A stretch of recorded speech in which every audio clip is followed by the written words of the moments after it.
نحمده ونصلي على رسوله الكريم أما بعد فأعوذ بالله من الشيطان الرجيم بسم الله الرحمن الرحيم وإن من شيء إلا عندنا خزائنه قال رسول الله صلى الله عليه وسلم من أحب لله وأبغض لله وأعطى لله ومنع لله فقد استكمل الإيمان۔ ارشاد باری تعالی ہے وَإِن مِّن شَيْءٍ إِلَّا عِندَنَا خَزَائِنُهُ، فرمایا ہمارے پاس ہر چیز کے خزانے ہیں۔ سبحان اللہ، اللہ تبارک و تعالی جو بھی قرآن میں ارشاد فرماتے ہیں اس کے لاکھوں کروڑوں نظارے پوری دنیا میں نظر آتے ہیں۔ اب یہ جو ارشاد ہے وَإِن مِّن شَيْءٍ إِلَّا عِندَنَا خَزَائِنُهُ کہ ہمارے پاس ہر چیز کے خزانے ہیں۔ آج پوری دنیا کے بازاروں میں دیکھیں تو دنیا بھر کے کروڑوں بازار اور کروڑوں دکانیں، اگر اس میں خزانے نظر آئیں گے تو کس کے خزانے؟ اللہ تبارک و تعالیٰ کے نظر آئیں گے۔ پوری دنیا کے کروڑوں ہوٹل ہیں، ان ہوٹلوں میں جو کچھ پک رہا ہے یہ خزانے ہیں تو کس کے؟ اللہ تبارک و تعالیٰ کے۔ پوری دنیا کے گھر ہیں، ان گھروں میں جو ساز و سامان ہے وہ خزانے ہیں تو کس کے؟ اللہ تبارک و تعالیٰ کے۔ اور پوری دنیا کے اندر جو مختلف سبزیاں اور پھل زمین سے نکل رہے ہیں اور انسان استعمال کر رہا ہے تو یہ خزانے ہیں تو کس کے؟ اللہ تبارک و تعالیٰ کے۔ پوری دنیا کے اندر کروڑوں ٹن کے حساب سے گوشت استعمال ہو رہا ہے، یہ خزانے ہیں تو کس کے؟ اللہ تبارک و تعالیٰ کے۔ اس لیے ہم سب کو چاہیے کہ ہم ایسے رب کے ساتھ رشتہ جوڑ لیں، ہماری محبت ہو تو اللہ کے لیے اور ہمارا کسی سے بغض ہو یا دوستی نہ ہو تو اللہ کے لیے، ہم کسی کو دیں تو اللہ کے لیے اور کسی کو نہ دیں تو اللہ کے لیے۔ آپ صلی اللہ علیہ وسلم نے فرمایا کہ من احب للہ وابغض للہ واعطى للہ ومنع للہ فقد استکمل الایمان، جو اللہ کے لیے محبت کرے، اللہ کے لیے دشمنی رکھے، اللہ کے لیے عطا کرے اور اللہ کے لیے نہ دے کیونکہ وہ اللہ کے دین کا دشمن ہے یا اسلام کے مخالف چل رہا اس کو نہیں دے رہا، فرمایا اس کا ایمان کامل ہو گیا۔ آج ہمارا معیار محبت کا کیا ہے؟ فلاں دولت والا ہے، فلاں حکومت والا ہے، فلاں مال و دولت والا ہے، فلاں کے پاس وسائل ہیں تو محبت ہے، اور دشمنی ہے تو اپنی ذات کے لیے۔ تو ہمارے دوستی اور دشمنی کا معیار اللہ تبارک و تعالیٰ کی ذات گرامی ہو جائے۔ آج معاشرے کے اندر بے حیائی پھیل رہی ہے، فحاشی پھیل رہی ہے، دین سے دوری پھیل رہی ہے۔ اس کی وجہ یہ ہے کہ ہم دیکھتے ہیں کہ ہمارا رشتہ دار گناہ کر رہا ہے، غلطی کا ارتکاب کر رہا ہے، اسے کچھ بھی نہیں کہتے۔ آج مغرب سے پہلے ہمارے مدرسے کے ایک استاد ہیں، ان کی بیوی کے جو بھائی ہیں وہ مدرسے کے اندر داخل ہونے لگے تو میں نے دیکھا ان کی داڑھی آج کل جو جیسے فرنچ جو ایک کٹ بنا رہے ہیں لوگ، اس قسم کی داڑھی بنی ہوئی ہے۔ ان کو پہلے میں نے کئی بار منع کیا کہ آپ مدرسے میں آتے ہو تو یہ اس قسم کی داڑھی رکھ کر مت آیا کرو، اس سے ماحول خراب ہوتا ہے، لیکن وہ نہیں مانے۔ آج پھر دیکھا داخل ہو رہے ہیں تو اسی طرح، تو میں نے ان کو باہر نکال کر دروازہ بند کر دیا۔ میں نے کہا جائیں، یہ اپنی ترتیب بدلیں گے تو مدرسے میں آئیں گے ورنہ نہیں آئیں گے۔ اب میرا اس سے کوئی ذات کا مسئلہ ہے ہی نہیں، میں ان کا نام بھی نہیں جانتا اور کس خاندان سے اتنا بھی پتہ نہیں ہے، اتنا پتہ ہے کہ ہمارے مولانا صاحب کے سالے ہیں۔ اب یہاں پر میں نے ان کے ساتھ سختی کیوں کی؟ اس لیے کہ تو آپ نے نبی اکرم صلی اللہ علیہ وسلم کی سنت کے مطابق داڑھی ایک تو نہ رکھنا ہے اور ایک اس کے مختلف قسم کے ڈیزائن بنا کر اس کی توہین کرنا ہے۔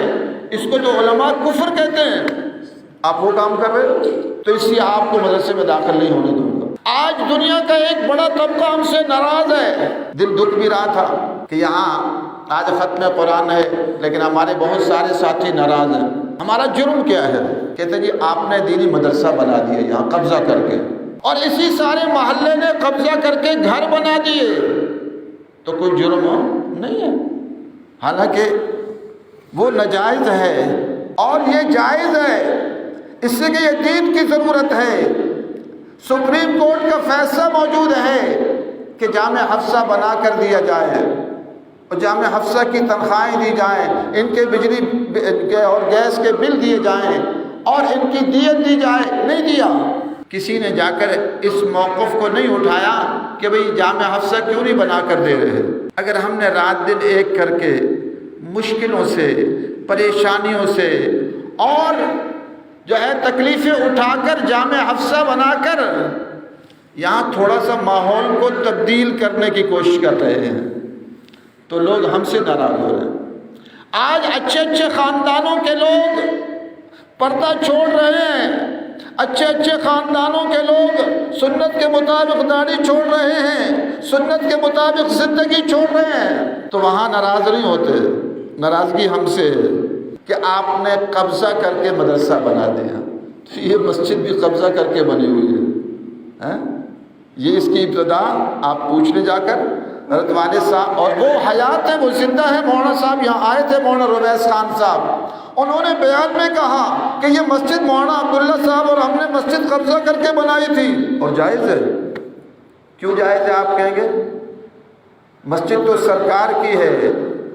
نہیں، اس سرکار کی نہیں ہے، اس سرکار کی ہے۔ یہ زمین اس سرکار کی ہے جس نے سارا جہاں بنایا، جس نے آسمان بنایا، جس نے زمین بنائی، جس نے کہکشائیں بنائی، اور اس جیسی ایک نہیں کھربوں کھرب زمینیں اور بنا دی، اس کی ہے۔ اور اس کا حکم ہے مسجد بناؤ، اس کا حکم ہے مدرسے بناؤ۔ آج اس ملک کے اندر جو قرآن و سنت کے نفاذ کے لیے بنا تھا، بے حیائی کے اڈوں کے لیے زمینیں ہیں، کھیل کے میدانوں کے لیے زمینیں ہیں۔ مدینہ کی ریاست کی بات تو کی جاتی ہے، لیکن مدینہ کے اندر، مکے کے اندر آپ صلی اللہ علیہ وسلم نے کوئی کھیل کا مرکز بنایا تھا جہاں صحابہ کھیلتے ہوں؟ یہاں ہر شہر کے اندر کرکٹ کا ایک کھیل کا وہ ہوتا ہے جس کے چاروں طرف لوگ بیٹھتے ہیں، قوم کا پیسہ ضائع کیا جاتا ہے۔ اس لیے آج پوری قوم کرکٹ کی دیوانی ہو گئی، لاکھوں روپے مل رہے ہیں۔ تو میرے دوستو، اپنا رشتہ جوڑنا ہے تو اللہ تبارک و تعالیٰ سے جوڑو۔ اللہ رب العزت نے لذتوں کے، راحتوں کے، خوشیوں کے تھوڑے سے نظارے دکھائے ہیں، اصل جنت میں ہے۔ یہ کھانے کی لذت دکھائی ہے، اصل جنت میں ہے۔ یہ پھولوں کی خوشبو دکھائی ہے، اصل جنت میں ہے۔ یہ میاں بیوی کی راحت دکھائی ہے، اصل جنت میں ہے۔ یہ چھوٹوں بچوں کی جو ہے پیاری پیاری باتیں دکھائی ہیں، اصل جنت میں ہے۔ اور اتنا عطا فرمائیں گے جس کا ہم سوچ ہی نہیں سکتے۔ وَلَكُمْ فِيهَا مَا تَشْتَهِي أَنفُسُكُمْ، فرمایا جو تمہارا نفس چاہے گا وہ عطا کریں گے۔ نفس تو راضی ہوتا ہی نہیں۔ اگر پورا پاکستان، پوری دنیا بھی کسی کو دے دے تو وہ راضی نہیں ہوتا، کہ تو اور اللہ تعالیٰ فرما رہے ہیں وَلَكُمْ فِيهَا مَا تَشْتَهِي أَنفُسُكُمْ وَلَكُمْ فِيهَا مَا تَدَّعُونَ، تمہیں وہ ملے گا جو تمہارا نفس چاہے گا اور جو مانگو گے وہ ملے گا۔ سبحان اللہ۔ اور ایک مقام پر فرمایا لَهُمْ مَا يَشَاءُونَ فِيهَا وَلَدَيْنَا مَزِيدٌ، جو مانگیں گے وہ تو دیں گے، ہم اضافہ کریں گے۔ اس لیے کہ ایک چیونٹی ایک بادشاہ سے کیا مانگے گی؟ اپنی بساط کے مطابق مانگے گی۔ ہماری حیثیت تو اللہ کی عظمتوں، اللہ کی شان کے سامنے چیونٹی کی بھی نہیں ہے، اس لیے ہم کیا مانگ سکتے ہیں؟ ہم ایسی اپنی حیثیت سے مانگیں گے نا، تو اللہ تعالیٰ اس کے علاوہ اضافی عطا فرمائیں گے۔ تو میرے دوستو، جینا سیکھو تو اللہ کے لیے، مرنا سیکھو اللہ کے لیے، محبت اللہ کے لیے، کسی سے دشمنی اللہ کے لیے، کسی کو عطا کریں اللہ کے لیے، کسی کو عطا نہ کریں تو اللہ کے لیے۔ میں جب آج کل تو کوئی مسائل ہیں جا نہیں پاتے، میں اپنے رشتہ داروں کے گھر جاتا، بہنوں کے گھر جاتا، کسی کے گھر دیکھتا تصویریں لگی ہوئی ہیں، جاتے ہی وہ تصویریں لے کے پھاڑنے شروع کر دیتا، تصویریں پھاڑ دیتا۔ وہ کہتے بھائی یہ کیا کر رہے ہیں؟ میں نے کہا بعد میں بات ہوگی، پہلے اللہ کا حکم پورا کریں گے، پہلے اللہ کا حکم پورا کریں گے۔ آپ ناراض ہوتے ناراض ہو جائیں، دیکھی جائے گی۔ اللہ کے لیے جو ناراضگی ہوتی ہے وہ جو اللہ تعالیٰ ان کو راضی کر دیتا ہے۔ دنیا کی خاطر جو ناراضگیاں ہوتی ہیں وہ لمبی ہوتی ہیں، اللہ کی خاطر ناراضگیاں ہوتی ہیں لیکن وہ ختم ہو جاتی ہیں۔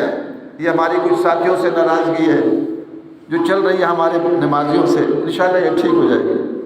ایک وقت آئے گا کہ یہ سب کہیں گے ماشاءاللہ بہت اچھا ہوا، ابھی تو مدرسے کی مخالفت کر رہے ہیں، جب مدرسہ بنے گا اس کی بہاریں دیکھیں گے، اس کی بہاریں دیکھیں گے، پھر اس کی حمایت کریں گے۔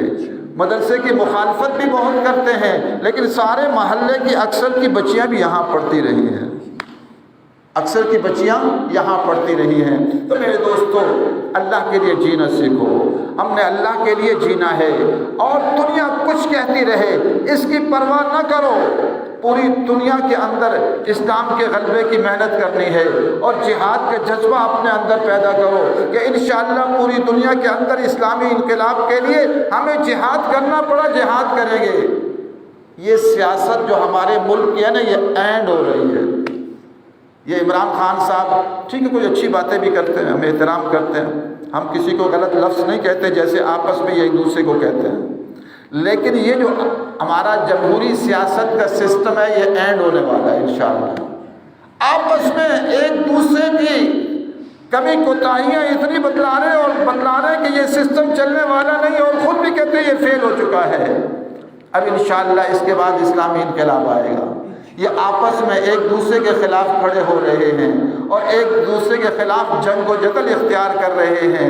اللہ رب العزت کا امر ہی ایسے ہے، اور انشاءاللہ عن قریب یہ سسٹم ختم ہو جائے گا، اور پاکستان سمیت پہلے پاکستان میں اسلامی انقلاب آئے گا، اور پھر ہندوستان فتح مجاہدین کریں گے۔ اور جتنے مجاہد جیلوں میں ہیں نا، کچھ فوج کی جیلوں میں ہیں، اور سارے مجاہدین فوج کی جیلوں میں ہیں۔ افغانستان کے اندر 20 سال لوگ لاپتہ رہے اور جیلوں میں رہے، آج اللہ نے رہا کر دیے، جیلیں ٹوٹیں، باہر آئے، ان میں سے کتنے وزیر بن گئے اور کتنے بڑے عہدوں پر آ گئے۔ انشاءاللہ یہاں بھی یہی ہوگا۔ یہ پاکستانی فوج یہ ہندوستان فتح نہیں کر سکتی، یہ ایک تحصیل بھی فتح نہیں کر سکتی، یہ پاکستان کو فتح کر سکتی ہے، یہ گاڑی والوں کو پکڑ سکتی ہے، یہ لال مسجد کو فتح کر سکتی ہے، یہ جامع حفصہ کو فتح کر سکتی ہے، یہ وانا وزیرستان کو فتح کر سکتی ہے، یہ افغانستان میں بمباریاں کر سکتی ہے۔ اس میں جرأت ہی نہیں ہے کہ جا کے کشمیر میں جا کر وہاں پر کفار پر وہاں جا کر بمباری کر دے، ایمان نہیں ہے۔ اس لیے کہ یہ کہتے ہیں ہم ادھر دیکھتے ہیں جس طرح ہمارے جنرل صاحب دیکھتے ہیں، اور جنرل منتخب ہوتا ہے امریکہ سے۔ یہ میں نہیں کہہ رہا، ان کے بڑے بڑے جنرل حمید گل اور بڑے بڑے افسروں نے یہ بات کہی کہ ہمارے ہاں جنرل کا انتخاب امریکہ سے ہوتا ہے، جو امریکہ کی طرف دیکھتا ہے اس کا انتخاب ہوتا ہے۔ تو اس نے کشمیر فتح کرنا ہے، اس نے کشمیر فتح نہیں کرنا، اس نے اہل حق کو پکڑنا ہے اور ان پر ظلم و ستم کرنا ہے، لیکن یہ بہت کم وقت رہ چکا ہے۔ لیکن ہمیں حکم یہ ہے کہ محبت کس کے لیے؟ اللہ کے لیے، اور بغض کس کے لیے؟ اللہ کے لیے۔ کسی کو عطا کرنا ہے تو کس کے لیے؟ اللہ کے لیے۔ کسی کو نہیں دینا تو کس کے لیے ہے؟ اللہ کے لیے۔ اسی لیے کسی سے دوستی کرو تو اللہ کے لیے، دشمنی کرو تو اللہ تبارک و تعالیٰ کے لیے کرنے والے بن جاؤ۔ اللہ تبارک و تعالیٰ ہم سب کو اس کی توفیق نصیب فرمائے۔ وآخر دعوانا الحمدللہ رب العالمین۔